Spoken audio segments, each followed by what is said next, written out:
Čaute. Je tu ďalšia nedeľa o varení a dneska si spravíme ďalší receptík, ktorý zaberie síce teoreticky papierov veľa minút, ale ja si to nemyslím, pretože ak si všetko pripravíte tak, ako máte, nemusíte to vážiť a blá blá blá, tak vám to pôjde od ruky. Tak dneskajší recept bude opäť sladký, pretože ja obľúbujem sladké. Naslané sa dáme až potom, keď vyčerpáme recepty na sladké. Takže poďme priamo k veci, aby som vám zbytočne nezdržoval. Takže prvé, čo budeme potrebovať, sú, alebo najprv vám poviem celkové ingrediencie, ktoré budete potrebovať a potom vám to rozpoviem o množstvách. Takže budeme potrebovať na recept určite ovsené vločky. Ak nemáte ovsené vločky, tak môžete kľudne použiť špaldovú celozrnnú múku alebo celozrnnú pšeničnú múku, alebo ich môžete nakombinovať dokopy a tým pádom dostať nejaký ten mix, ale pôvodne v recepte sú vločky ovsené. Potom ďalšou vecou, ktorú budem potrebovať na prípravu korpusu, je samozrejme trošku soli, potom škorica, potom tu máme práškový moučkový cukor, ktorý som kúpil v obchode, je to na báze xylitolu, nie je to čistý cukor, glykemický index má len 7, takže spôsobuje nejakú tú glykemickú odozvu v ľudskom tele, ale nie je to taká katastrofa, že by ste si to nemohli dovoliť konzumovať a určite je to lepšie ako klasický biely cukor alebo trstinový alebo akýkoľvek iný, pretože ja o týchto cukroch mám svoj názor.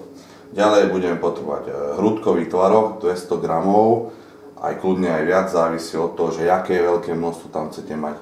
Samozrejme potom tam pôjde ricota, je to srvátkový syr, to čo mi bolo povedané, ja som si trval na tom, že to nie je srvátkový syr, že to je tvaroh, ale nepôjde tam samozrejme 500 gramov, pôjde tam len 200 gramov rigoty. Pôvodne som si myslel, že tam pôjde aj kypriaci prášok do pečiva, avšak kypriaci prášok do pečiva tam nepôjde, takže to len tak akože na okraj, aby že vraj musím, ale tu v recepte není, lebo ten korpus nemá byť nadýchaný, ale usadený dole, aby akože tvrdý, hustý, tvrdý kamenný betón, jebnete to stenu, to vypípame. Dobre, to som odbočil. Ďalej tu budeme potrebovať že vraj sušený zázvor, ja som si nastudoval čerstvý, určite to bude mať silnejšiu vôňu, arómu, kolónu, túto takúto silu. Treba dať. Potom budeme potrebovať kokosový olej. Kokosový olej používam ešte stále od Norby Update, avšak kokosový olej si kľudne môžete kúpiť akýkoľvek iný. Podstata kokosového oleja, ak chcete, aby bol kvalitný, musí byť bez chuti a bez vône, čiže bez zápachu a biely. A neskladovať ho hlavne v pokovej teplote, ako odporúčajú niektorí výrobcovia, pretože budete mať aj vodu a sa vám vyleje. Dobre, takže poďme k tomu akože mixtapeu. Takže prvé, čo urobíme, je, že si dáme tie vločky vlastne do tej nádoby na mixovanie a použili sme 1 a 3/4 šálky ovsených vločiek. Šálku si môžete dať akúkoľvek vy chcete, či bude pre vás šálka pol-litrová, tak bude pol-litrová, ak chcete litrovú šálku, tak bude litrová šálka, ale rátajte s tým, že to bude také množstvo, že to nezje ani armáda vojakov na Cypre. Takže radšej klasickú šálku. Dáme to tam. Teraz následne nepridávame ďalšie ingrediencie, nie je to správna vec. Teraz si pustíme toho akože majstra robota, aby nám to rozmixoval krásne. Takže keď to máte rozmixované na kvázi múku, tak si tam pridáme ďalšie ingrediencie.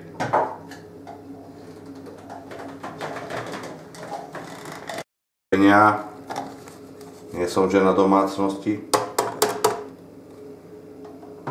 Dobre. Bereme si tento oný bazmek.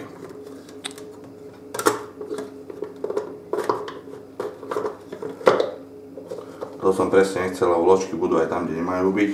A nevadí. Teraz. Také by to nejaké malo byť, to je dobré. To sa ešte rozhondí, rozmixuje, potočíme takto, hociako. To bude dobré.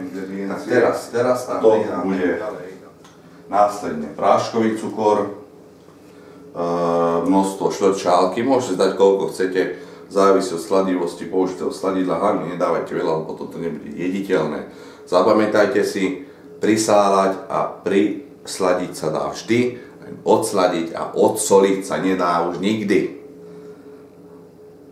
To je múdrosť. Dobre. Takže práškový cukor, teraz škorica. Škoricu si pridáme 1 čajovú lyžičku. Zase čajová lyžička, niekto má čajovú lyžičku jak polievkovú, niekto má čajovú lyžičku jak malú. Dobre. Čajová lyžička škorice. Teraz si tam pridáme aj ten zázvor nastrúhaný, akože raw.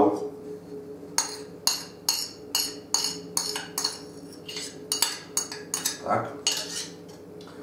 Zázvor. Teraz by sme si tam mali pridať ešte 4 polievkové lyžice kokosového tuku. Ja dúfam, že tam bude toľko, koľko som zdal rozpustiť, pretože musí byť rozpustený. Dobre. Zatiaľ je to pohode a ešte tu ostáva nejaké drobné. Môžeme dať aj najvyššie trošku. MCT tuky sú zdravé, podporujú spaľovanie tukov, takže kľudne si to tam šupnite. A myslím si, že ešte sol samozrejme tam treba dať.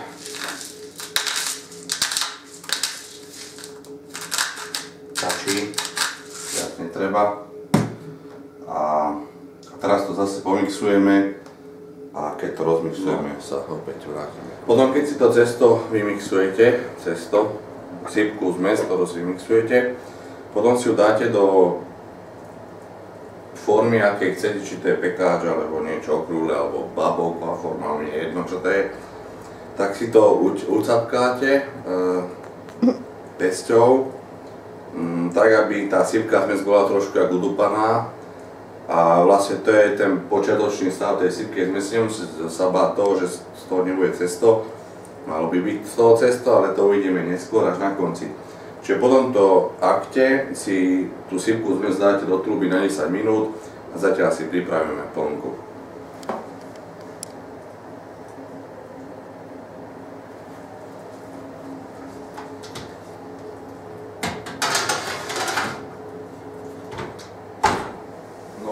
Do misky si pripravíme plnku, takže do misky sme dali 250 g rikoty, do nej dáme ešte jeden celý tvarok 250 g, samozrejme hručkový, tak. A pridáme pol šálky xylitylového cukru.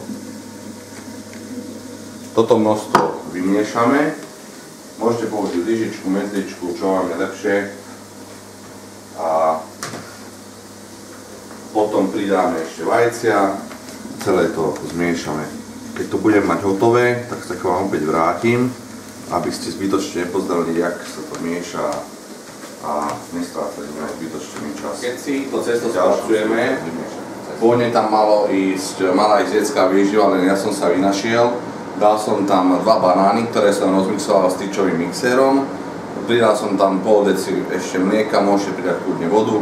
Ešte a zvykne vás to taká proste jak pyré alebo detská výživa, ktorú potom dáte do tej zmesi z tvarohu, z rikoty, 2 vajec, ktoré tam dáte po zmiešaní. Ešte raz.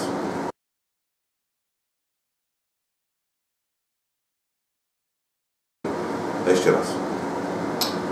Najprv sme si dali rikotu, 250 g, 250 g tvarohu a dali sme si pol šálky cukru. Vymiešali sme to, pridali sme 2 vajcia a vymiešali sme to znova. Potom sme tam mali pridať pyré, ktoré sme nemali. Viete, čo bolo s tými banánmi? Takže potom ste tam pridali tie banány a začali ste to zmiešali. Najlepšie šľahačom, aby ste to mali to cesto konzistentné, riedke.